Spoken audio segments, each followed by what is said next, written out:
Hi friends, നമുക്ക് മുമ്പ് ചോദിച്ചൊരു ക്വസ്റ്റ്യൻ്റെ ആൻസറും അതിൻ്റെ എക്സ്പ്ലനേഷൻ നോക്കാം.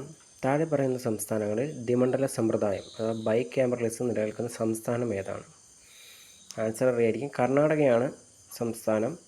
അപ്പോൾ അതിൻ്റെ എക്സ്പ്ലനേഷൻ നോക്കാം.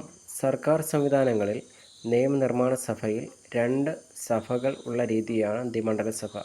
ഇതിനെ ബൈ ക്യാമറൽ ലെജിസ്ലേച്ചർ എന്ന് പറയാറുണ്ട്.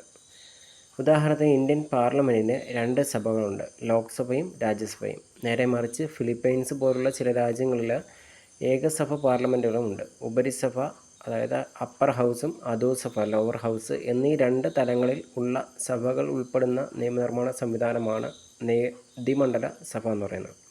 ഇന്ത്യൻ പാർലമെൻറ്റ് 2 സഭകളുള്ള ദ്വിമണ്ഡല സഭയാണ്. രാജ്യസഭ പാർലമെൻറ്റിൻ്റെ ഉപരിസഭയാണ്, ലോക്സഭ പാർലമെൻറ്റിൻ്റെ അധോസഭയാണ്. ഇനി ഇമ്പോർട്ടൻ്റ് ആയിട്ട് PSC ചോദിക്കുന്ന ഒരു ക്വസ്റ്റ്യൻ